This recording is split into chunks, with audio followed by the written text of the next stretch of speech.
Bismillahirrahmanirrahim. Assalamualaikum warahmatullahi wabarakatuh.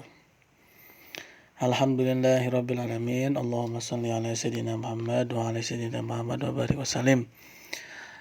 Anak-anakku yang semoga sehat selalu, pada kesempatan ini Bapak insya Allah akan menyampaikan satu kajian yang sangat istimewa yang berjudul Isra wal Mi'rajnya baginda Nabi besar Muhammad sallallahu alaihi wasallam.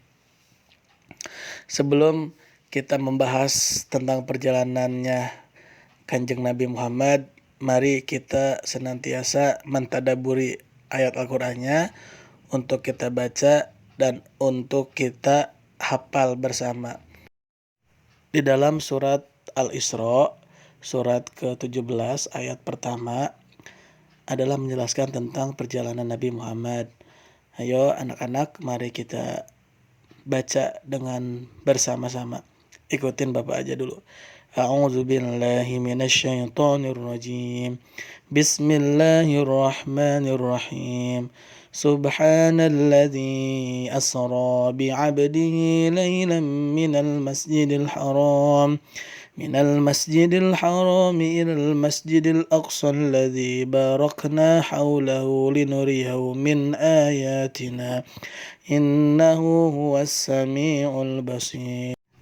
Yang artinya, Maha Suci Allah yang telah memperjalankan hambanya pada suatu malam dari Masjidil Haram ke Masjidil Aqsa, yang telah kami berikan berkahi sekelilingnya agar kami perlihatkan kepadanya sebagai dari tanda-tanda kebesaran kami. Sesungguhnya dialah Allah Maha mendengar lagi Maha mengetahui. Ayat yang kita baca anak-anak tadi menjelaskan tentang perjalanan Nabi besar Muhammad SAW dari Masjidil Haram ke Masjidil Aqsa, kemudian ke Sidratul Muntaha.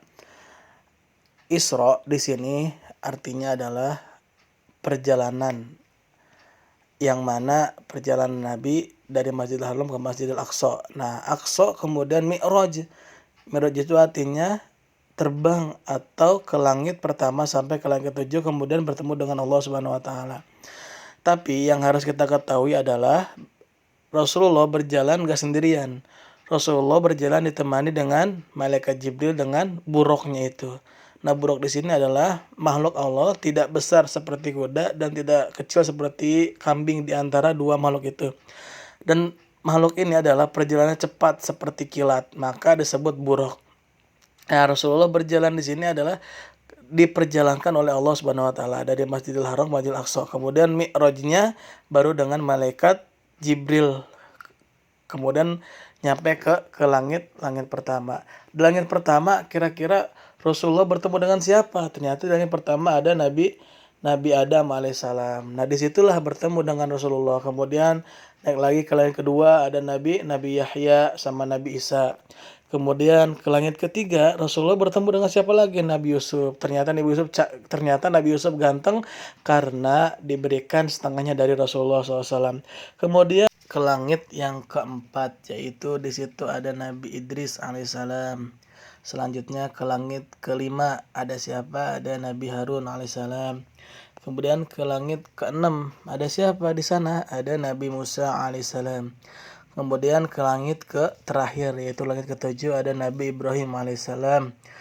Seketika itu beres, kemudian naik lagi ke satu tempat, yaitu Sidratul Muntaha, yang mana disitulah Nabi Muhammad SAW bertemu dengan Allah Subhanahu wa ta'ala.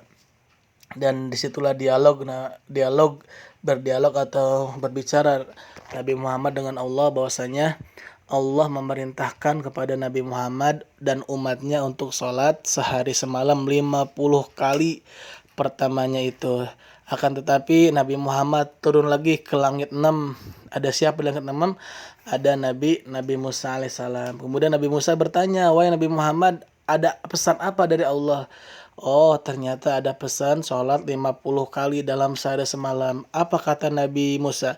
"Sesungguhnya umatmu tidak akan mampu. Mintalah keringanan kepada Allah agar diringankan, tidak 50 kali dalam sehari." Lantas Nabi Muhammad naik lagi ke atas, bertemu dengan Allah Subhanahu wa taala di tempat Sidratul Muntaha. Lantas Nabi Muhammad minta keringanan.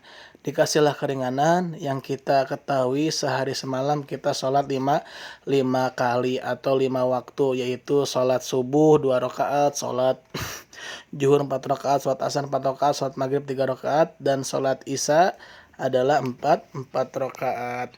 Kemudian pada tanggal berapa kira-kira kisah ini terjadi? Ternyata banyak menjelaskan pada guru-guru kita adalah tanggal 27 Rajab. Jadi hikmahnya anak-anak yang Bapak banggakan, kita sebagai seorang muslim yang taat kepada Allah dan Rasulnya untuk senantiasa sholat sehari semalam 5 waktu yang wajibnya, dari pagi sampai malam lagi, yang tadi sudah dijelaskan sama Bapak. Mudah-mudahan kita sebagai orang muslim mukmin untuk senantiasa rajin dan sungguh-sungguh menjalankan perintahnya. Mudah-mudahan Allah senantiasa memberikan kepada kita hidayah dan taufiknya, dan agar kita senantiasa mampu menjalankan perintahnya dengan sebaik mungkin. Sekian dari Bapak, mudah-mudahan bermanfaat bagi kita semua.